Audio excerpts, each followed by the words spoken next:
Financial action task force यानी FATF की black list में जाने से बचने के लिए पाकिस्तान आतंक के खिलाफ कार्रवाई का ढोंग कर दुनिया की आंखों में धूल झोंकता रहा।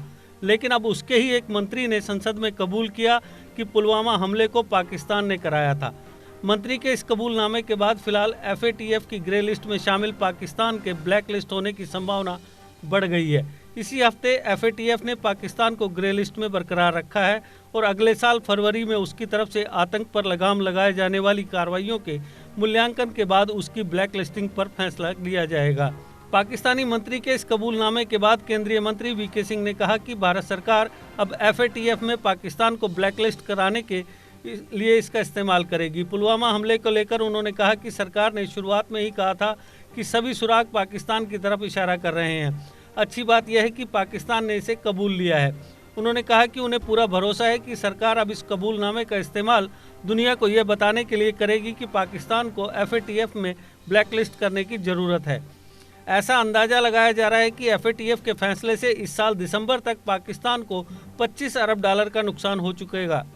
पाकिस्तान के विदेश मंत्री शाह महमूद कुरैशी ने पिछले साल ये बताया था कि देश को ग्रे लिस्ट में रहने से हर साल $10 अरब का नुकसान होता है।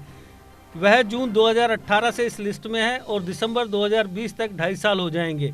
ऐसे में यह साफ है कि आतंक के खिलाफ लड़ाई का नाटक करने वाले पाकिस्तान को अब उसकी कीमत चुकानी पड़ेगी। यह स्थिति तो अभी ग्रे लिस्ट में होने से है। अगर पाकिस्तान FATF की ब्लैक लिस्ट होता है तो उसे विश्व बैंक, IMF जैसे संगठनों और देशों से आर्थिक मदद मिलने के दरवाजे तकरीबन बंद हो जाएंगे। इससे पहले से बदहाल पाकिस्तानी अर्थव्यवस्था की कचूमर निकल जाएगी। पाकिस्तान के बड़बोले मंत्री फवाद चौधरी ने वहां की संसद में कबूल किया कि पुलवामा हमला पाक की कामयाबी है। दरअसल पिछले साल पुलवामा में हुए आत्मघाती आतंकवादी हमले में CRPF के 40 जवान शहीद हुए थे। हमला CRPF के काफिले पर हुआ था और अंजाम दिया था जैश-ए-मोहम्मद के एक आत्मघाती हमलावर ने। 14 फरवरी 2019 को जम्मू से श्रीनगर के लिए 2500 CRPF जवानों का काफिला 78 बसों से जा रहा था। काफिला पुलवामा से होकर गुजर रहा था, तभी शाम करीब 3 बजे विस्फोटकों से भरी एक कार काफिले की एक बस को टक्कर मारती है। बहुत तेज धमाके के साथ कार और बस के परखच्चे उड़ गए। CRPF के 40 जवान शहीद हो गए। पाकिस्तान के इशारे पर हुए इस कायराना हमले से पूरे देश में आक्रोश चरम पर था। देश भर में हर तरफ पाकिस्तान को सबक सिखाने की मांग हो रही थी।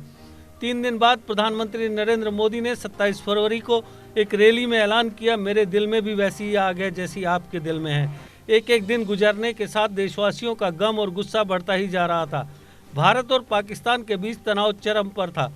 आखिरकार पुलवामा हमले के 12 दिन बाद 26 फरवरी 2019 को इंडियन एयरफोर्स ने पाकिस्तान में घुसकर बालाकोट में जैश-ए-मोहम्मद के सबसे बड़े टेरर कैंप को एयर स्ट्राइक से नेस्तनाबूद कर दिया।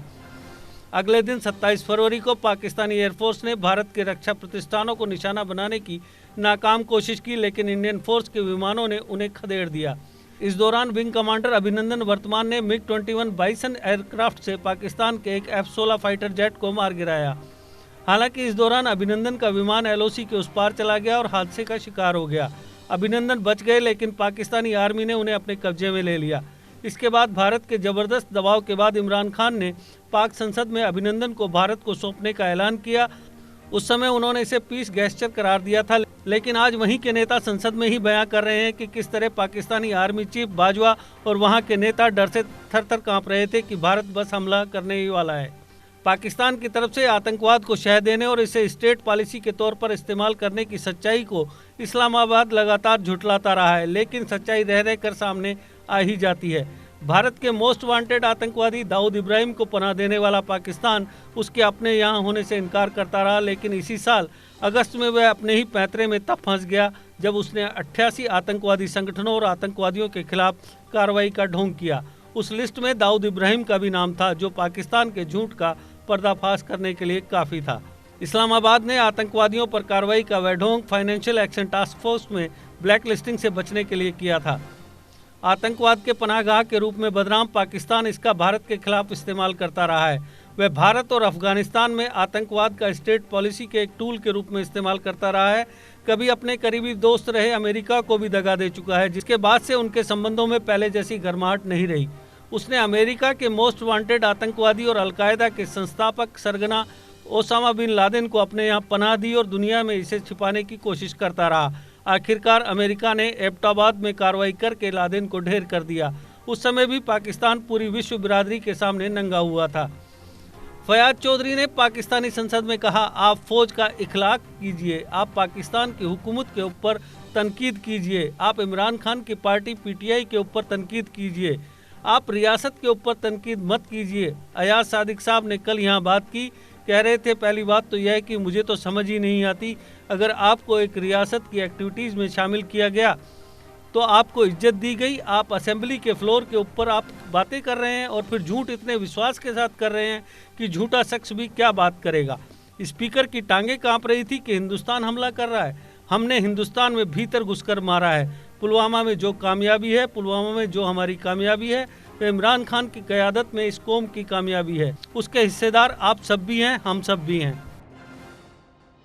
सादिक साहब ने कल यहाँ पर बात की, कह रहे थे पहली बात तो यह है, मुझे तो समझ नहीं आती, अगर आप एक रियासत की एक एक्टिविटी में आपको इज्जत दी गई, आपको शामिल किया गया, आप असेंबली के फ्लोर के ऊपर आप बातें कर रहे हैं और फिर झूठ इतने एतमाद से बोल रहे हैं कि झूठा शख्स भी क्या बात करेगा।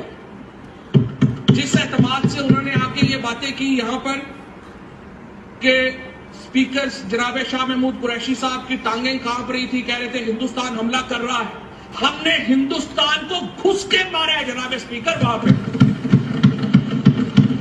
और पुलवामा में जो कामयाबी है, पुलवामा में जो हमारी कामयाबी है, वो इमरान खान की क़यादत में इस कौम की कामयाबी है। उसके हिस्सेदार आप भी सब हैं, उसके हिस्सेदार हम भी सब हैं।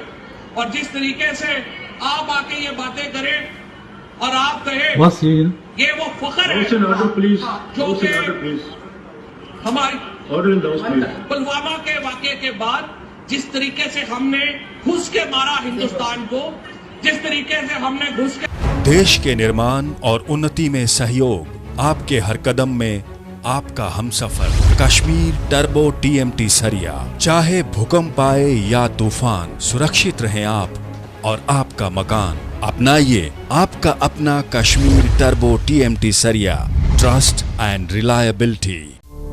जीके अपडेट रहे हमारे साथ। अगर आप ये वीडियो YouTube पर देख रहे हैं तो हमारे YouTube चैनल को सब्सक्राइब करें और बेल आइकन को क्लिक करें। अगर आप ये वीडियो Facebook पर देख रहे हैं तो हमारा Facebook पेज लाइक जरूर करें। For advertisement please contact 7051091811।